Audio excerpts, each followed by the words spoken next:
Bon, bah alors ce matin, on est là. On est là, tout Les Ilou Nishmat. Luisa Bat Luisa Bat Alouchai. Alouchai. Shehayom Pekudat Shenata. Ruach Adonai. Tenihena Began Eden. On lui dédie ce cours de Torah pour l'élévation de son âme. C'est la grand-mère de Rémi. Elle nous a amené un petit-fils comme Rémi. On lui doit ce caveau d'aujourd'hui. Amen Kenny Ratson. Même Olivier, il est là. Alors ce matin, Olivier, là. Ça y est, c'est revenu. Il a eu peur. Le retour du Jedi. Mais va-t'en, mais dégage. Presque un mois, il n'était pas là, mais qu'est-ce qu'il fait? Il est revenu, il est pâle. Regarde-moi, il est pâle. Il est revenu, tout son bronzage est parti, tout, il ne reste plus rien. Il était en France, le pauvre. Misken. Presque un mois, regarde-moi, il est revenu. Il est sous-alimenté, sous joie, sous truc, sous rien, il n'y a plus rien. Emouna, rien, wallo. Mais il est encore une fois grand-père. Mazal Tov. Beracha ve'atzlacha, men keni ratzon. Tu m'as manqué, la vérité, tu m'as manqué. Bémet, tu m'as manqué. Toi, ton fils, il m'a manqué. Tous les vendredis soirs ici, je pensais à toi tous les vendredis soirs au moment de Bamé Madlikim. Je dis, il n'est pas là encore, Olivier. Je dis, combien de temps il s'en va? Dis-moi, la vérité, c'est quoi ces vacances-là de 3 semaines? Ah, c'est pas des vacances. 3 semaines, un mois, il est fou. Mais dis-moi, tu as reçu l'autorisation de partir 3 semaines, un mois. Tu sais combien de personnes se sont inquiétées, que ça fait un mois que je crie pas, je dis rien, Il est devenu chaliard. Chaliard du Rav Cohen. Baruch Hashem, ce matin, on est là, Men Kenny Ratzon. Oh, alors le cours de ce matin, maman, le cours de ce matin, amen, Akadosh Baruch Hu, Toda Rabba, Boré Olam, qu'on est là ce matin. Je voudrais vous dire une chose, Béhémet, s'il y a encore quelqu'un qui m'écoute, qui pense encore qu'il n'aura pas des épreuves dans sa vie, il est fou. Mon papa, Alav Shalom, me disait, seul celui qu'on met sous terre n'aura plus de soucis. Le souci, écoute-moi bien, Eric, comme tu dis, je respire. Respirer, ça fait partie d'un être humain. Les soucis de la vie, les épreuves de la vie, j'aime pas dire le mot le souci, les épreuves de la vie, les challenges de la vie, c'est une obligation. Et pourquoi? C'est une obligation? Écoutez-moi bien. À travers juste un tout petit mot de la paracha de cette semaine, Moshe Rabbeinu, qui est au dernier jour de sa vie, raconte aux enfants d'Israël que 38 ans avant, quand il avait envoyé les explorateurs, ils sont venus, ils nous ont fait une pagaille totale. Et à cause de ça, il leur a dit, Moïse, vous n'êtes pas rentrés, vos parents ne sont pas rentrés en Israël. On aurait dû rentrer en Israël tout de suite. Le projet n'était pas de rester 40 ans dans un désert. Ça veut rien dire, c'est un truc de fou. Le désert de Sinaï, ah ouais, tu tournes, 40 ans, qu'est-ce que tu fais là-bas? Ils ont attendu que la génération qui avait pleuré disparaisse.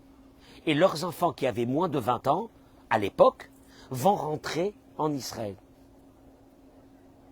Personne n'est rentré en Israël. Seul, il dit Dieu, Zulati, à part Kalev ben Yefune, Yoshua bin Nun, ces deux explorateurs qui avaient été contre les projets des autres explorateurs de parler et de critiquer la terre d'Israël, eux rentreront en Israël. Velo etenet haaretz. Regardez, 3 mots. Je lui donnerai la terre à lui. Quelle terre? Asher Darar Ba. Sur laquelle il a marché. Ils ont tous marché dans la terre. Oui, il a marché dans la terre, bien sûr qu'on marche dans la terre. Qu'est-ce que Dieu dit ici aux enfants d'Israël, à nous aujourd'hui en 2024? Lui qui a marché sur la terre, il héritera cette terre. Chacun de nos amis sur les réseaux sociaux, mesdames et messieurs, partagez ce cours. Ce secours-là, maman, partagez-le, je vous en supplie, partagez-le. Merci Samuel, Toda Rabba d'être là ce matin. lui qui a marché sur cette terre, il héritera cette terre. Qu'est-ce que ça veut dire, lui qui a marché sur cette terre, il héritera cette terre? Ils ont tous marché dans la terre. Tous les explorateurs ont marché dans la terre. Et puis marcher sur la terre n'est pas en soi un concept. Bien sûr qu'ils ont marché. Alors où tu veux qu'ils soient quand ils sont rentrés dans la terre d'Israël? Qu'est-ce qu'ils ont fait? Mais ils ont marché sur la terre. C'est pas un kinyan? Non mais qu'est-ce que ça veut dire, marcher sur la terre? Kalev, on sait que Kalev Ben Yefouné, quand il est arrivé dans la terre d'Israël, il est parti directement à Hébron pour prier sur la tombe des patriarches. Que Dieu le sauve de ce projet de ces explorateurs de critiquer la terre pour ne pas rentrer dans la terre d'Israël. Il dit, le Rav Gedalia Eizman, qui était le mashguer de la yeshiva de Kol Torah, il dit, Allah Adam la Da'at. Qu'est-ce que ça veut dire, il a marché sur la terre? Lui qui a marché sur la terre. Il a marché sur la terre. Oui. Quoi, c'est des mots en plus, juste pour illustrer qu'il a marché sur la terre? Non. Il te dit, Allah Adam la Da'at. Un être humain doit savoir que les heures véritables de sa vie, qui sont l'essentiel de Tachlito, de son but dans ce monde, ce sont les heures des épreuves qu'il va passer les plus difficiles. Que si il les passe avec force, que s'il grandit à travers ces épreuves, ce sont ces années, ou ce sont ces mois, ou ce sont ces semaines qu'on appelle il a vécu dans ce monde. Je répète, tu vis 80 ans, tu vis 90 ans, dans la Torah, c'est pas considéré que tu as vécu 90 ans. C'est les mois, c'est les semaines, c'est les années que tu passes d'une épreuve qui seront comptées des années de vie, car c'est ces années qui vont... Ça fait peur.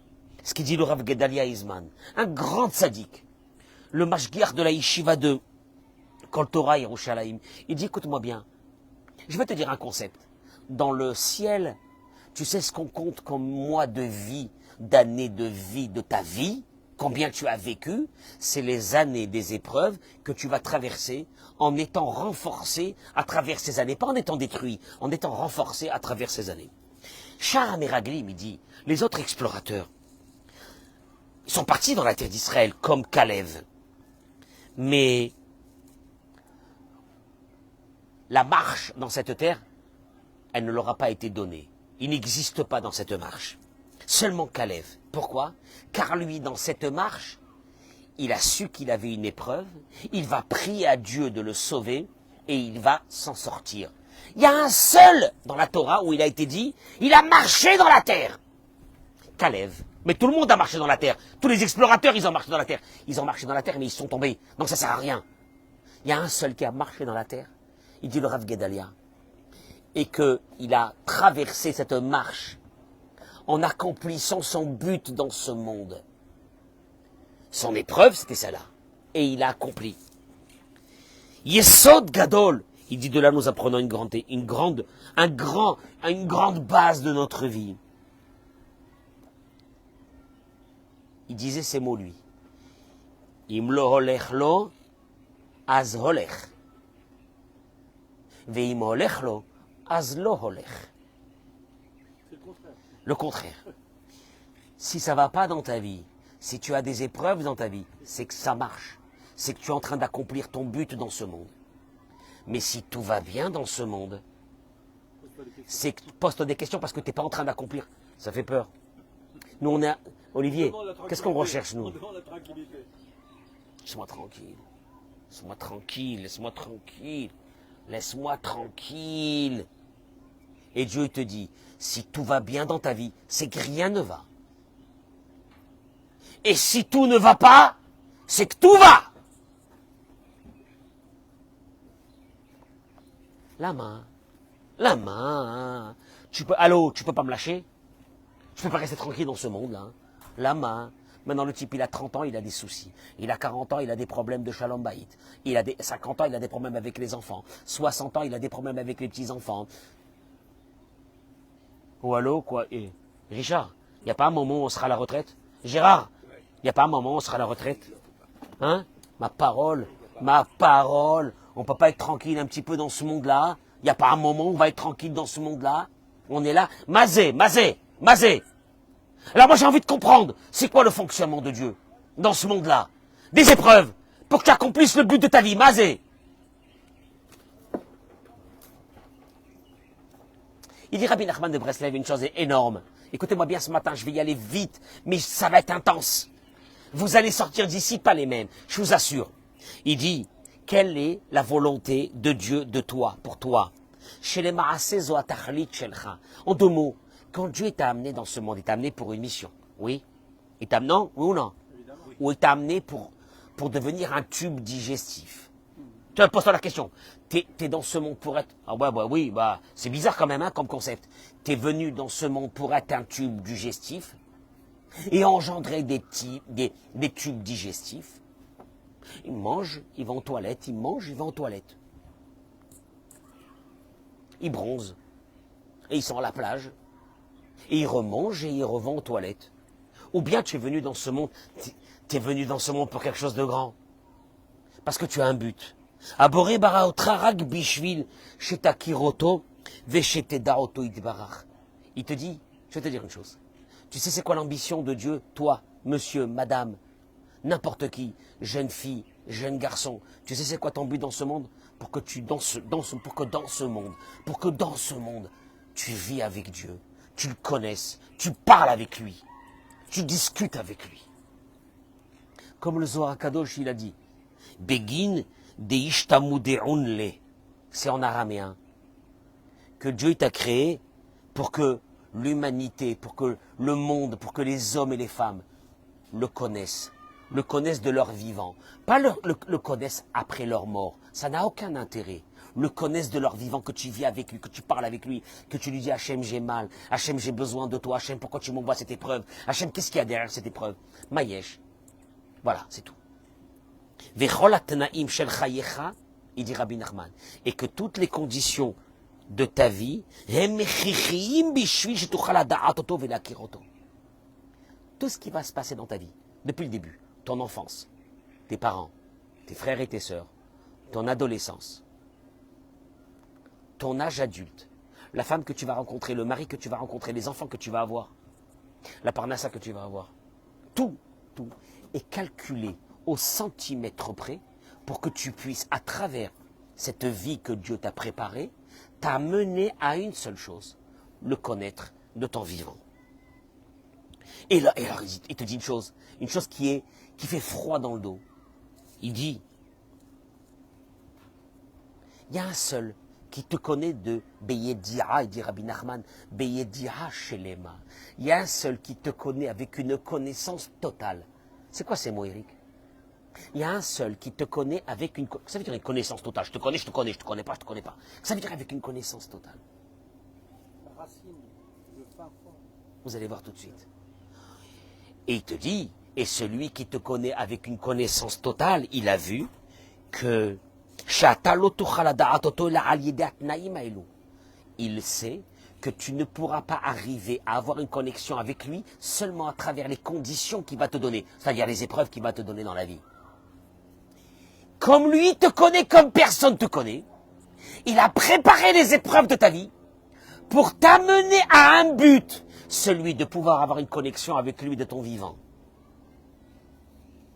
Et il n'y a aucune erreur et aucun hasard dans aucun détail de ta vie. Toi, tu te poses des questions, je ne comprends pas. Qu'est-ce que je fais là? Pourquoi je suis marié avec lui? Pourquoi je suis marié avec elle? Pourquoi j'ai des enfants comme ça? Pourquoi j'ai machin comme ça? Pourquoi il m'est arrivé tel et tel truc? Qu'est-ce que j'ai fait au bon Dieu? Et Akadosh Baruch Hu te dit, écoute-moi bien, il y a un seul qui te connaît avec ce qu'on appelle une yedira shelema, une connaissance totale. Et moi qui te connais avec une connaissance totale, je te dis une chose, que tout ce que je vais t'envoyer dans ta vie, au centimètre près, est venu pour une seule idée, t'amener à ton but, celui d'avoir une connexion avec moi dans ce monde. Et si je ne t'avais pas envoyé au centimètre près ce que je suis en train de t'envoyer, jamais tu pourras me connaître. Alors là, il dit Azo, chez Adam Yodea et Kol Zenikret et Muna Shelema. Cette connaissance-là, quand tu vas arriver à cette connaissance dans ta tête, c'est ce qui va se passer. Tu vas arriver à une sagesse que personne ne peut arriver, qui s'appelle Yedi'a Shelema, la connaissance totale. Qu'est-ce que ça veut dire? Pour l'instant, c'est des mots. Hein. Daïnou, c'est-à-dire, que tu vas arriver à un moment dans ta vie à te poser, à te dire les vrais mots de la vie. Tu sais lesquels? À travers cette idée que tu sais qu'il y a un projet de Dieu sur ton âme. Tu sais sur quoi tu vas arriver, Samuel? À une chose. Il appelle ça, lui, Emouna Shelema. La foi totale. Tu sais c'est quoi la foi totale? Toi, tu pensais que la foi totale, ça veut dire, je sais pas, moi, des trucs énormes, que je vais t'apprendre là maintenant. Non. Ani lomevin klum. Je ne comprends rien de ma vie. Lo yodea klum. Je ne sais rien. Je suis juste content de ce qui m'est arrivé. Il dit, tu sais comment on appelle ça? La Bechira. Le libre arbitre n'est pas dans l'épreuve que tu vas passer, est-ce que tu vas la passer ou pas la passer. Celle-là, elle est venue, elle est prête pour toi, avant que tu naisses. Sur mesure. Et elle est sur mesure. Alors où est le libre arbitre? Bon, alors je suis là, je me laisse aller. Le libre arbitre, c'est comment tu vas aborder ton épreuve. Mouvav Zohar Kadosh. Là, je vais rentrer dans un truc. Mesdames et messieurs, restez connectés, écoutez-moi. Le Zohar Kadosh, il dit, chez Trilat Binyan Haemuna, si tu vas aborder ta vie avec ce qu'on appelle une largesse, tu sais, il y a des gens qui ont une largesse de vision, et il y a des gens qui ont une vision étriquée, que chaque chose qui leur arrive, ils meurent, ils tombent. Si tu veux avoir une largesse qui va te donner, tu sais ce qu'elle va te donner, cette largesse? Que les épreuves qui arriveront seront difficiles, mais tu les passeras. Oh la main. Tu les passeras. Tu les passeras et tu arriveras à un stade supérieur. Laquelle, il dit le Zohar? Rabbi Shimon Bar Yochai, qu'il n'y a, ça a l'air des mots banals. La Emouna Shelema ne peut venir. Cette foi totale, cette grandeur d'esprit quand tu vois les autres, que tu veux comprendre l'humanité, quand tu veux comprendre les épreuves de ta vie, que tu arriveras à cette Emouna Shelema que par une chose, qu'il n'y a pas que ce monde, il y a le monde supérieur. Merci. Ah, Mazal Tov. Il y a le Olam Haba. Mazal Tov. Qu'est-ce qui m'a appris Rabbi Shimon Bar Yochai? Et d'ailleurs, il dit, le Zohar, Ikara Zikaron, l'essentiel de ta connaissance doit être, Liskor Tamid Olam Haba. Tu dois toujours... Oui, je sais, merci, je sais qu'il y a le Olam Haba. Qu'est-ce qu'il raconte là ici? Sheloye Bedato, il continue.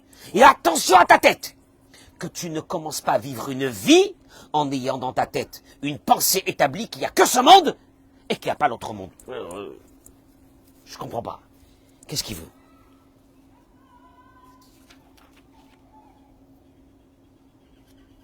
Il y a eu un homme qui est venu un beau matin chez Dieu et qui lui a dit, Dieu, dis-moi, tu peux m'expliquer qu'est-ce qui se passe dans ce monde? C'est quoi ce balagan? Pourquoi des gens gentils, ils souffrent? Pourquoi les méchants, ils profitent de la vie? Dis-moi, il y a un ordre des choses où c'est un laisser-aller total. Aïwa, chacun il fait ce qu'il veut, et advienne ce qu'advienne. Mazé. Mon cher Rabbeinu, il est venu chez Dieu, il lui a dit à Dieu, Odi'enina et derachecha. Tu peux m'expliquer ton fonctionnement dans ce monde, oui ou non? Pourquoi il y a des gens qui souffrent? Pourquoi il y a des gens qui ont des problèmes avec leurs enfants? Pourquoi il y a des gens qui ont des problèmes de shlombaït? Pourquoi il y a des gens qui ont des problèmes de parnassa? Et pourquoi les méchants, ils kiffent? Mais explique-moi, hein.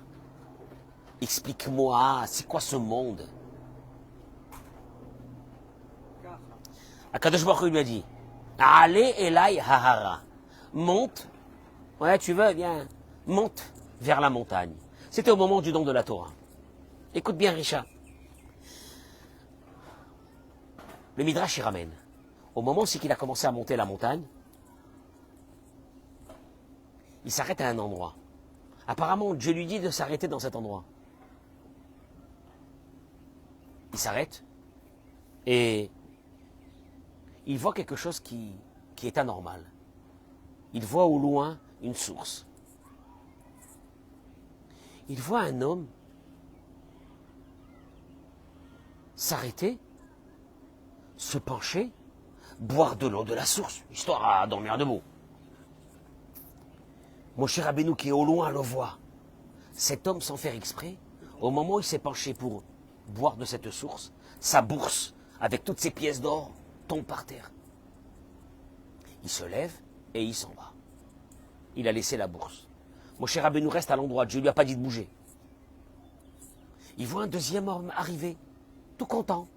Il boit lui aussi, se penche pour boire de l'eau. Il trouve quoi? La bourse, le deuxième homme. Ce deuxième homme, il prend la bourse, il s'en va. Elle est belle, elle est belle. Un troisième homme arrive, le pauvre. Il se penche pour boire lui aussi de l'eau de la source. Et voilà que le premier qui avait perdu sa bourse, il revient. Et il lui dit, t'es le seul ici, il n'y a personne d'autre, rends-moi ma bourse. Il lui a dit, quelle bourse? Écoute-moi bien. Il le tue. Mon cher Rabbeinu, il voit ça, il dit, qu'est-ce que c'est ce balagan? Maman, le premier perd sa bourse, un deuxième il trouve la bourse, il s'en va tranquillement, il n'a plus de problème. Le troisième qui a rien fait, maman. Et là Dieu, je vous le dis en deux mots, Dieu va lui expliquer que dans une vie antérieure, ces trois personnes se sont déjà rencontrées. Et que le premier avait volé une somme énorme au deuxième. Et le deuxième vient récupérer maintenant cette somme. Et le troisième, ça avait été le juge perverti qui avait mal jugé. Eh bien, le premier va le tuer. Et là, mon cher Rabbeinu arrive devant une idée monstrueuse. Qu'en vérité, nous, les êtres humains dans ce monde, on n'est que des... Je ne sais pas si c'est des marionnettes. On est en train de vivre.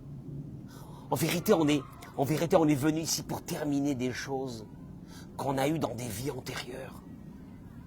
Et là, tu comprends une chose, qu'en vérité, tu comprends rien. Et là, ton cerveau, il travaille, je comprends pas. Comment tu veux comprendre? Quand toi, ta perception des choses, elle est que ta vie ici. Or, les autres vies qu'il y avait avant, tu ne les connais pas. Tarotse. Tu vois, quand tu arrives à une épreuve, tu te mets devant une épreuve et tu te dis, est-ce que c'est un tikkun? Oui. De mon âme? Oui. Pourquoi? Je ne sais pas. Pourquoi l'autre, il me fait du mal? Je ne sais pas ce qui s'est passé dans une vie antérieure. Il te dit, le Zohar HaKadosh, tu ne peux pas aborder la religion juive si tu n'as pas fait rentrer en toi cette perception. C'est clair. Alors, c'est pas métaphysique, c'est pas un truc, ah bon, bah alors dans ce cas-là, ça serait trop facile. Et HaKadosh Baruch Hu dit à Moshe Rabbeinu, écoute-moi bien, je te montre une histoire. En vérité, cette histoire, c'est quoi? C'est juste un épisode d'un long feuilleton qui est en train de se terminer. Vous comprenez ce que je suis en train de dire? Et il dit comme ça, que Bemeshech Chaye Adam, dans la vie d'un homme, on subit des fois des épreuves qu'on se dit, il n'y a pas de justice. Un tzedek, il n'y a pas de justice. Pourquoi il me fait du mal? Qu'est-ce que je lui ai fait? Et qu'est-ce que je lui ai fait? Qu'est-ce que je lui ai fait? Pourquoi cette haine? Pourquoi cet acharnement, lama? Ou l'âme? Il dit Rabbi Nachman, Zerak mechamat sheno roet kol hatmuna. C'est parce qu'en vérité, on n'a aucune vision de la photo en entier. On n'a devant nous qu'un petit bout, qu'un pixel. Et tu es là devant ton pixel et tu t'agites et tu te dis, je ne comprends pas pourquoi je me suis marié avec cette femme et ses enfants, pourquoi j'ai eu ces enfants, pourquoi j'ai eu ce mari, pourquoi j'ai eu ça, pourquoi j'ai eu ces problèmes dans ma vie, pourquoi j'ai eu ça, pourquoi j'ai eu ça, lama. Akadosh Baruch Hu te dit, écoute-moi bien, viens, on rétablit les choses. Tu as une épreuve à passer, c'est ce qu'on a dit depuis le début du cours. Tu as une épreuve à passer, c'est l'essentiel de ta vie. Pourquoi ces épreuves? Parce que c'est pour ça que tu es venu dans ce monde. Pourquoi? Parce que tu ne sais pas pourquoi. Kacha Adam, il te dit, Mugbal Beriyato, on a une vision tellement étriquée de la vie. Et on ne voit qu'une petite partie de la photo. Eric, On ne connaît pas le passé de chaque âme. Maintenant, viens, assieds-toi, Richard. Gérard, assieds-toi un moment. Pourquoi je suis revenu dans ce monde? Régler des factures. Pour régler les choses que tu n'as pas réglées dans une vie antérieure. Maintenant, je te jure, et je te jure. Tu sais quoi? Cette idée, moi, elle me poursuit toute ma vie. Non, tu sais quoi? Elle me donne, tu sais ce qu'elle me donne, cette idée? Elle me donne une vision respirable de nos problèmes. Tu étouffes pas avec un problème, tu étouffes pas, tu meurs pas, tu sais que ça fait partie. Il dit, la personne ne sait pas le passé de chaque âme. Elle ne sait pas quel a été son Gilgoul avant, quand elle était dans ce monde une autre fois. Qu'est-ce qu'elle est venue fermer? Et quels sont les comptes qu'elle est venue fermer dans ce passage? Elle a eu déjà des passages.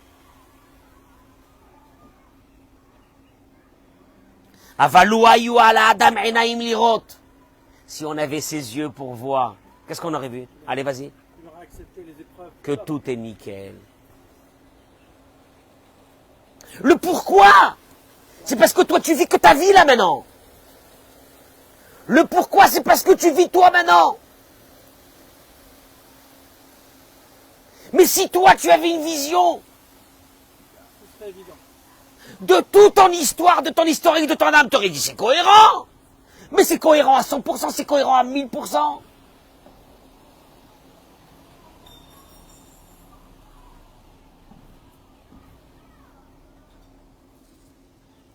Adam, je termine avec ces mots. Bémet, un homme, il est venu dans ce monde pour accomplir une mission.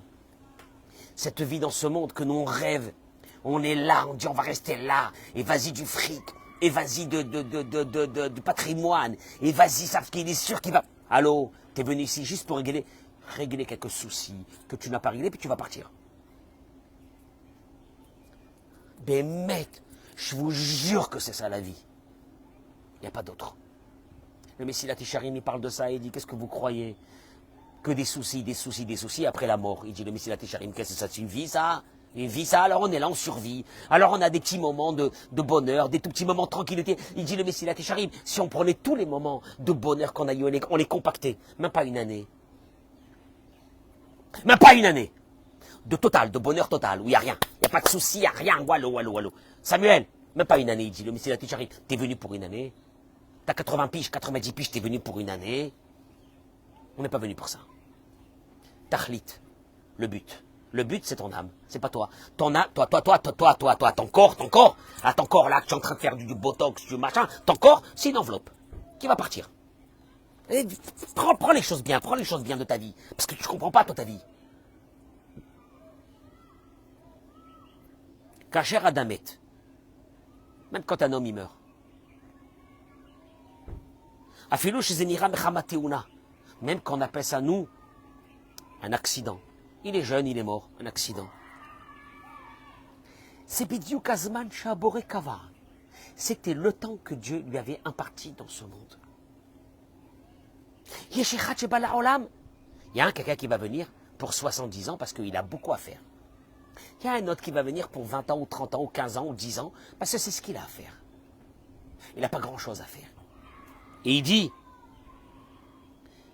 il y a des âmes qui sont venues pour accomplir une mission, petite mission.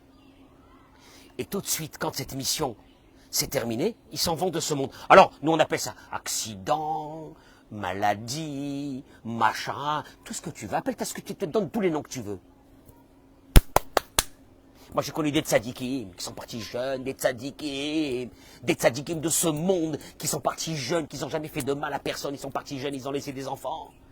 J'ai mon beau-frère, un tzadik. Il m'a laissé des petits-enfants qu'on s'occupe d'eux. Des petits-enfants, ils sont petits. Tzadik total. Il n'y a pas un tzadik comme ça. Il est venu dans ce monde pour accomplir sa mission, il est parti. Et d'ailleurs, il dit, comme par hasard, tu verras que ces âmes qui sont venus que pour un petit moment, ils sont partis, c'était des gens exceptionnels. C'était des gens fabuleux. C'était des gens grandioses. Il te dit, c'est normal. Tu sais pourquoi? Parce que les gens qui sont venus pour 80 ans, 90 ans, ils ont tellement de choses à faire qu'ils ont beaucoup de dossiers, ils sont très lourds ici. Mais ceux qui sont venus, ils sont légers. Qui sont partis très vite, ils sont légers. Ils avaient un petit truc à faire et ils sont partis. C'est pour ça que, de leur vivant, il y avait un aura autour d'eux, il y avait une bonté autour d'eux, il y avait une gentillesse autour d'eux, il y avait quelque chose d'extraordinaire. Et nous, on se dit, dommage, pourquoi ils sont partis ceux-là, pourquoi ils sont partis ceux-là, des grands tzadikim? Mais t'as pas compris? Justement, c'est parce qu'ils avaient qu'une petite chose à faire. Ils l'ont fait et ils sont partis.